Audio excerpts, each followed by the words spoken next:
Good morning my dear student. बेटा last lecture में हम लोगों ने जो है चैप्टर नंबर 3 स्टार्ट किया था। ठीक है, classification of element and their periodic properties. ठीक है, उसमें कुछ चीजें मैंने हिस्ट्री के बारे में चर्चा की थी कि भाई किस तरीके से ये पीरियोडिक टेबल का धीरे धीरे जो है ग्रोथ हुआ, धीरे धीरे डेवलपमेंट हुआ पीरियोडिक टेबल का। हिस्ट्री में चले गए थे। वैसे ये चीजें सिलेबस में आपके नहीं है, लेकिन आपको जो मेन चीजें पढ़ानी है, जब तक आप ये चीज समझोगे नहीं तब तक आप समझ ही नहीं पाओगे। मैं डायरेक्ट कैसे आपको स्टार्ट कर दूं, ठीक है ना। इसलिए हर चीज समझो बेटा, क्या क्या चीजें मैं बता रहा हूँ, क्या क्या चीज करा रहा हूँ आपसे, ठीक है ना। जिसके अकॉर्डिंग मैंने बताया था कि भाई इनका जो पहले भाई केवल 30 ही एलिमेंट डिस्कवर किए गए थे। 30 एलिमेंट डिस्कवर हुए थे, जिसमें से हम लोगों ने जो है क्लासिफिकेशन बताया था। First classification given by Lavoisier. उन्होंने बताया था कि मेटल और नॉन मेटल दो ही टाइप के एलिमेंट होते हैं, लेकिन after some time metalloid also exist in the nature, तो इनका रिजेक्ट कर दिया गया क्लासिफिकेशन। द सेकंड क्लासिफिकेशन आया था इसका बेटा न्यूला है, उसका डॉबेनियर का आया था। डॉबेनियर ने क्या कहा था बेटा कि उन्होंने बताया था कि अगर हम किसी किन्हीं तीन एलिमेंट को क्या करें, उनकी उनके प्रॉपर्टी के अकॉर्डिंग यानी इंक्रीजिंग एटॉमिक मास के अकॉर्डिंग रखें, तो क्या होगा, उनका जो मिडिल एलिमेंट है उनका जो एटॉमिक मास है बेटा वो इन दो किनारे वाले जो टर्मिनल एलिमेंट हैं उनके एवरेज एटॉमिक मास के बराबर होगा, ठीक है ना। तो ये जो लॉ भी फेल होगा क्योंकि 2-3 में ही लागू हो रहा था ये। उसके बाद ये भी रिजेक्ट कर दिया गया। थर्ड क्लासिफिकेशन है, और third classification was given by the Newland, ठीक है ना। लिखोगे थर्ड क्लासिफिकेशन ऑन एलिमेंट।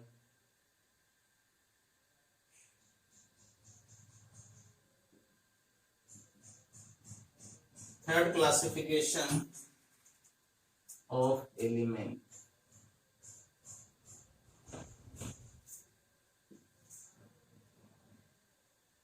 ये लोग आप लोगों ने पढ़ लिया होगा 10th में वैसे भी, ठीक है ना। देखो इसमें in 1965 an English chemist an English chemist an English chemist name was Newland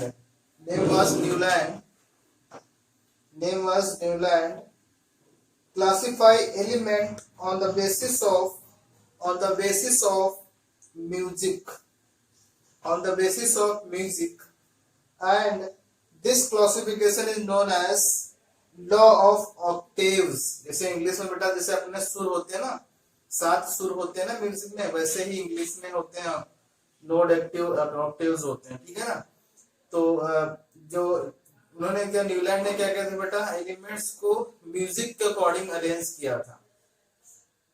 music के अकॉर्डिंग जैसे आपको बता दें क्या, जैसे अपना सा रे गा मा पा धा नी,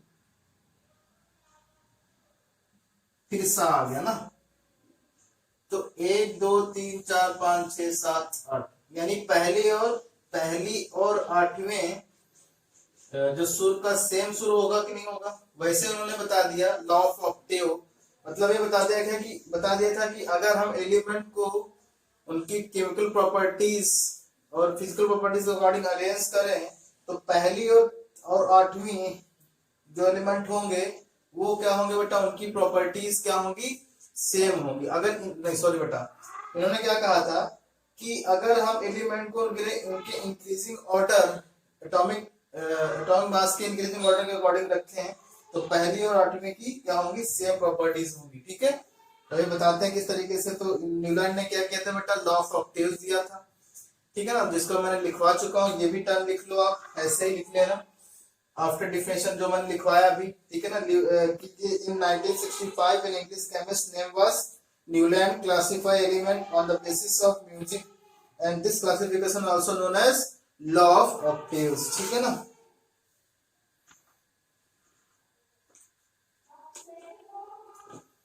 ठीक है ना, लॉ ऑफ ऑक्टेव्स। तो लॉ ऑफ ऑक्टेव क्या होता है, लिखो बेटा law of octaves. Law of octaves लिखो बेटा, if the element if the element arranged in the form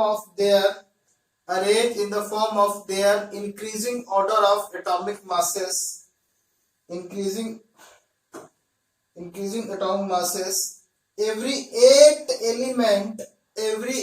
element has similar properties to first element। मतलब इन्होंने क्या कहा कि अगर हम एटॉमिक मास को क्या करें बेटा, एटॉमिक एलिमेंट्स को उनके increasing order of atomic mass में रखें तो क्या होगा कि जो 8 एलिमेंट आएगा वो पहले एलिमेंट के क्या होगा, बोलिए, उसकी प्रॉपर्टी पहले एलिमेंट की तरह ही होगी जो 8th एलिमेंट होगा। तो ये पहले से साइंटिस्ट थे जिन्होंने पहली बार कुछ पीरियोडिक फंक्शन दिया कि कुछ ना कुछ रिलेशन है, ठीक है ना। स्टार पॉइंट बना के लिख लो क्या, at the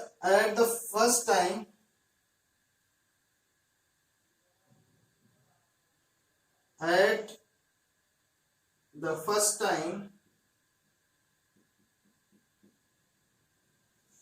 he arranged the element according to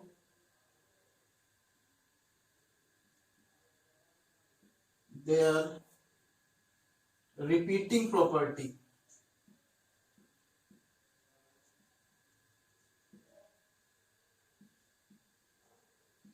पहली ऐसे साइंटिस्ट है,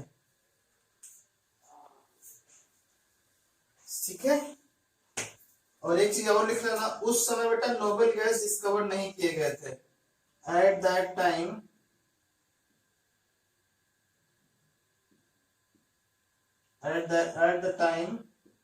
noble gases was not discovered, ठीक है। नोबेल गैसेस डिस्कवर नहीं हुई थी। जैसे देखो बेटा, कहां से चलेंगे अपन लोग कहां चले बताओ, हाइड्रोजन से चले। हाइड्रोजन, लिथियम, हीलियम डिस्कवर नहीं होती ना बेटा उस समय। Helium, lithium, beryllium, boron, carbon, nitrogen, oxygen, कितने हो गए, 1 2 3 4 5 6 7, आठवां कहां पे आएगा, यहाँ फ्लोरीन। फ्लोरीन के बाद नियॉन तो है, sodium, magnesium, aluminium, silicon, phosphorus, sulphur, फिर क्या आ गया क्लोरीन, फिर क्या आ गया बेटा, क्लोरीन के बाद पोटेशियम, फिर कैल्शियम। देखो बेटा बहुत तरीके का इन्होंने दिया था ना बेटा क्लासिफिकेशन। देखो किस तरीके से अरेंज किए थे। ये सिमिलर प्रॉपर्टी शो कर रहा है, ये भी सिमिलर प्रॉपर्टी शो कर रहा है, ये भी सिमिलर प्रॉपर्टी शो कर रहा है, ये भी सिमिलर प्रॉपर्टी, ये भी सिमिलर प्रॉपर्टी शो कर रहा है। तो देखो 1 2 3 4 5 6 7, 7 के बाद जो 8वां पहला होगा, इसके लिए 8वां पहला ये होगा ना, इसके लिए 8वां पहला होगा। तो जहां से आप स्टार्ट, जैसे मान लो यहां से स्टार्ट करें तो 1 2 3 4 5 6 7 8, तो ये पहला और 8वां प्रॉपर्टी सेम रखेगा, इसीलिए इनको इस तरीके से अरेंज किया था। दुख की बात है बेटा कि इनका जो रूल है, इनका जो क्लासिफिकेशन था बेटा, वो केवल कैल्शियम तक ही लागू हुआ, उसके आगे इन्होंने दिया था लेकिन उन्होंने गलत सलत कर दिया था। ये रूल केवल कहां तक वैलिड था, 20 कैल्शियम यानी 40 कैल्शियम तक ही वैलिड हो रहा था, उसके बाद इनका रूल खत्म हो रहा था, ठीक है ना। तो यहाँ पे लिखोगे demerits of Newton law of octaves, ठीक है ना।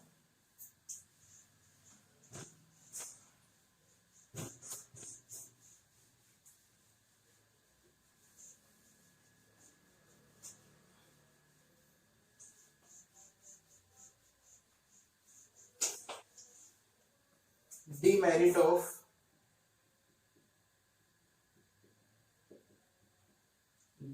of Newland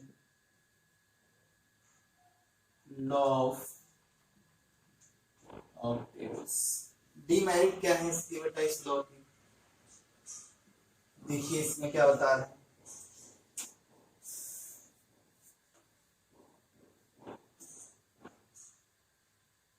देखो, this law of Octave was not found to be valid after calcium.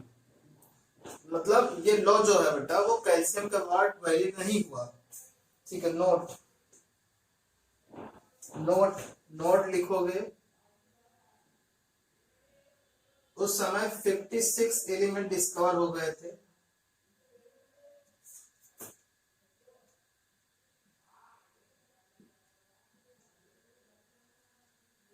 At that time, note में लिखो, at that time 56 element were discovered. ठीक है, और दूसरा दूसरा जो है आप लोग लिखोगे डीमेरिट क्या है। Newland believe that only 56 element exist in nature. Newland believed that only 56 element exist in nature and no more element would be discovered in future. मतलब अब आगे कभी कोई एलिमेंट डिस्कवर नहीं होगा। कितने खतरनाक वाली बात कह दी इन्होंने। बता दिया कि भाई 56 एलिमेंट डिस्कवर हो गए हैं, अब इसके बाद कोई दुनिया में कोई नए एलिमेंट डिस्कवर ही नहीं हो सकते। तो कितना घमंडी आदमी था, नहीं कोई मतलब नहीं है।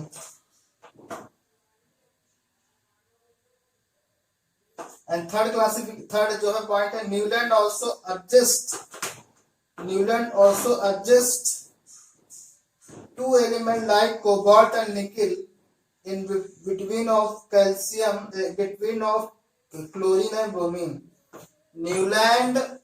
Newland also adjust two element cobalt and nickel in between कहाँ बेटा बोलिए, क्लोरीन और ब्रोमीन के बीच में इन्होंने क्या कर दिया था, कोबाल्ट और निकल को एडजस्ट कर दिया था। ठीक है, अब देखो कैसे हुआ। सबसे खतरनाक जो ड्रॉबैक उनका है, डीमेरिट है, वो ये वाली है। Hydrogen, lithium, beryllium, boron, carbon, nitrogen, oxygen, fluorine, sodium, magnesium, aluminium, silicon, phosphorus, sulphur.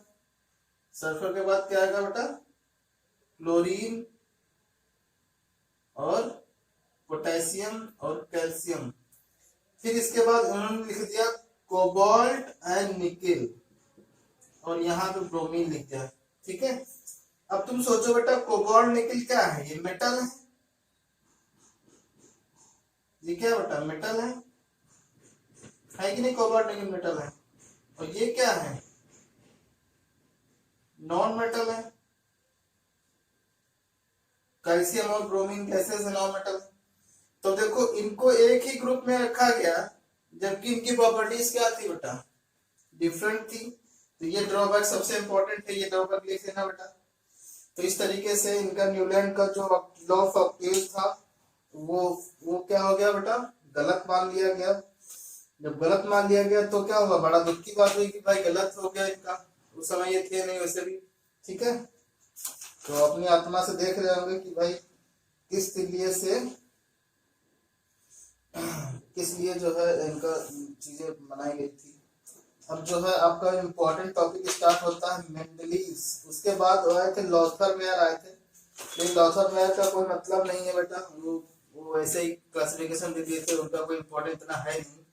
ठीक है ना, अब लिख लो मेंडलीज पीरियोडिक टेबल। नया कॉन्सेप्ट है Mendeleev's periodic table,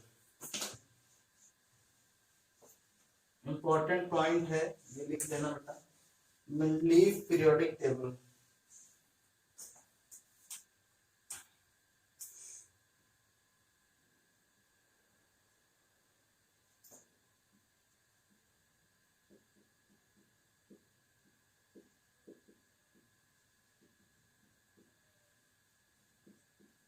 Mendeleev periodic table, Mendeleev periodic table. देखो बेटा मेंडलीव पीरियोडिक टेबल क्या कहती है वो देखो। इसके बारे में लिखो बेटा। Mendeleev was a brilliant scientist. Mendeleev was a brilliant scientist and known as father of modern periodic table. And known as father of modern periodic table. जो ये मेंडलीव थे बेटा बहुत ही ब्रिलियंट साइंटिस्ट थे और इनको जो है पीरियोडिक टेबल का पापा कहा जाता है, फादर मतलब, ठीक है, हंसने वाली बात नहीं है, कहता हूँ। Mendeleev was a brilliant scientist and known as father of modern periodic table. Second point लिखोगे बेटा, when he started the work only 63 element were discovered. जब उन्होंने क्या किया था बेटा, वर्क स्टार्ट किया था, यानी कि पीरियड टेबल पे काम करना स्टार्ट किया था, उस समय केवल 63 ही एलिमेंट ऐसे थे जिनको क्या कर लिया गया था बेटा, डिस्कवर कर लिया गया था। और थर्ड पॉइंट लिखोगे, he examined the relationship between atomic mass of element and their physical and chemical properties. He examined the relationship between atomic mass of elements and their physical and chemical properties. मतलब उन्होंने क्या किया था बेटा, जो element है उसके atomic mass में और उस एलिमेंट के फिजिकल और केमिकल प्रॉपर्टीज में रिलेशनशिप फाइंड आउट कर लिया था, ठीक है ना। और लास्ट टॉपिक लिखो, लास्ट जो है इनका जो इसके बारे में क्या बोले थे उन्होंने। Finally he arranged 63 element into 8 vertical column and 6 horizontal पड़े हुए and 6 horizontal row, and these vertical column is known as group and horizontal rows is known as period. मतलब समझ गए कि इन्होंने क्या किया था भाई, इनको पीरियड टेबल का फादर तो कहा ही जाता है। इन्होंने क्या किया था, 8 वर्टिकल कॉलम बनाए थे और 6 क्या बनाए थे, हॉरिजॉन्टल कॉलम बनाए थे, ठीक है ना। एक स्टार पॉइंट लिखो बेटा, star point, he study of physical and chemical properties of element. He study of physical and chemical properties of element on their oxide and hydride,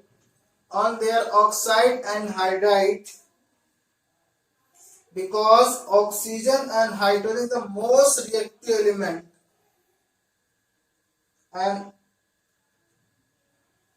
and these elements react almost with all the elements.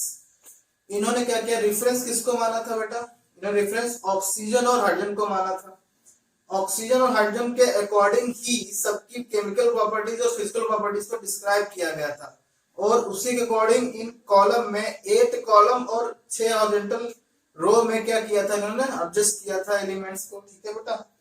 जो मैं आपको वो चीजें भेज दूंगा जिस तरीके से इन्होंने एडजस्ट किया था, ठीक है बेटा, वो आप लोग लिख लोगे। इस लेक्चर के बाद आप देखोगे, इस लेक्चर के बाद मैं आपको एक पीडीएफ भेजूंगा, ठीक है ना, उसमें केवल मेंडलीव के जो उन्होंने जो कॉलम बनाए थे उसके बारे में चर्चा की गई है, ठीक है, वो लिख लेना आप लोग। मेंडलीव की जो चीजें हो जाएंगी आपको याद आ जाएंगी, ठीक है। और उसके बाद हम कल इस पे चर्चा और करेंगे मेंडलीव के ऊपर। फिर हम period table, modern period table के बारे में सीखेंगे। आप लोग एक पीरियड टेबल ले लो, 10-15 रुपए की मिलेगी, क्योंकि उससे बहुत सी चीजें मैं बताऊंगा, ठीक है बेटा, आप लोग एक बार दे सकते हो, ठीक है। Thank you.